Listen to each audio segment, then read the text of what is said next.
Hey, welcome back to our channel. We actually have a big announcement. I feel like I've been sitting on this forever.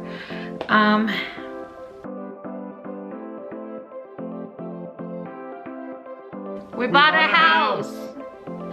So story time. The reason why this is such a big deal, like one, it's like, okay, home ownership, that's such a huge deal anyways. But two, okay, here is where I overshare, because that is me, and I feel like if my story can help anybody else relate, or if you're going through something and you hear me say something and you're like, there's hope, I promise. So 2016,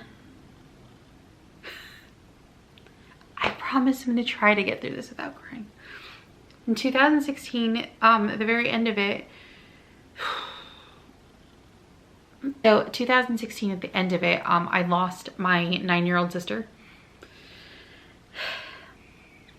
And at the time, we felt like God was calling us to go help my mom. And so we, from Virginia, packed up all of our stuff and we went to Texas for about 7 months, to El Paso specifically. And we were there for 7 months. And in that process, we had a home and we had it for 8 years. We were faithful to paying, and it was the home our youngest was born into, and it was just our home. We loved having people over. We constantly had big parties, things like that. And well, we had put it on the market to go because we realized, like, if we're not back in time and, you know, whatever. And my husband was supposed to have a job in El Paso, but when we got there, the job fell through. It's not the smartest of choices that we could have made at the time. However, gave it about 7 months and we tried, but it was hard for him to find a job there. We were doing like side jobs, things like that to make money. And so that was the one thing that fell through, was payments on that. We tried to work with the VA, and by the time we got back, we lost it to foreclosure. So we go from having this house that we loved and losing my sister, and this was 3 years after losing my dad, and it's just a really tough time. And then you lose your home, and yes, it was our mistake. Yes, we made some bad choices, but we just kind of sat in this area where we were like, how do you come back from that? How do you fix it? How do you, when your credit tanks like 200 points and like they're telling you like it's gonna take forever to buy a new home, you're gonna do this, you're gonna do that. So we've spent the last almost 4 years renting, and I did so much research on building your credit up. And so I literally spent like nights up, like, if I do this, if I do that, and we played with it and did all these things. And finally, a few months ago, we reached out to a few real estate agents, and the minute we have to say, but we have a foreclosure on our credit.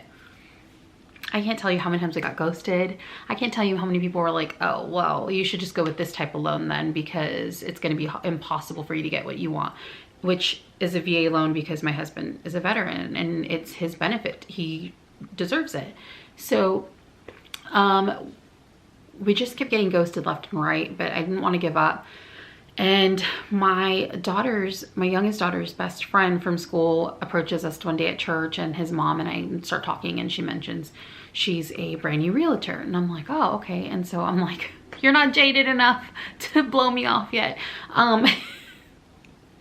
So we hooked up and started talking, and I literally laid it out for her. I was like, listen, I'm super picky. We know what we want. It's this area or this area. This is the price. This is what we want. And this is the only thing we're going to jump for.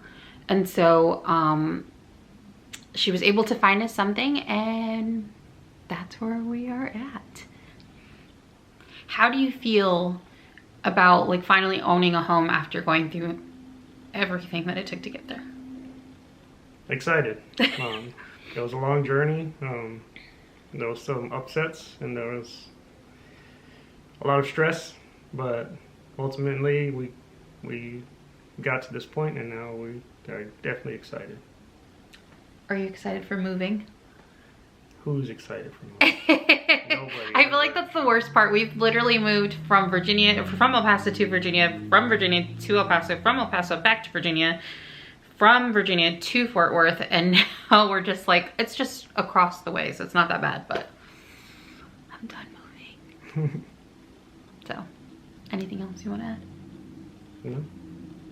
I think I would just add that there is hope. Like, so if you're in a situation where you're like, I don't know how I'm ever gonna get back to good, like, I just think that trust God, because eventually you'll get there.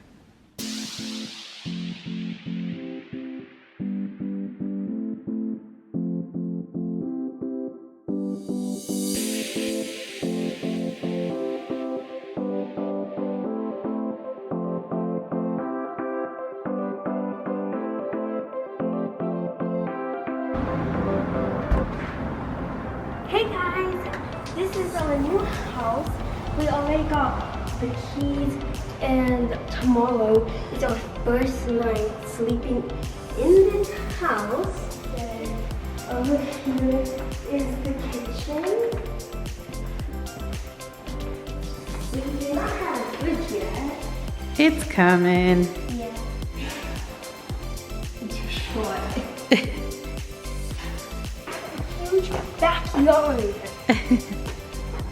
It's better than our other one because our other one was like from over there to over here.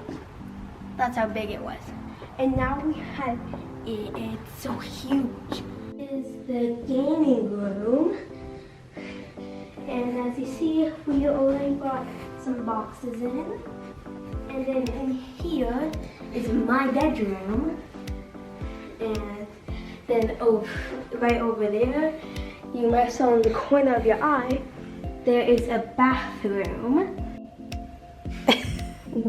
I'm reading a book. Enjoying your new room? Good. And then this is my parents' room. And then this is the restroom. And then one of our friends said that this could actually be my room.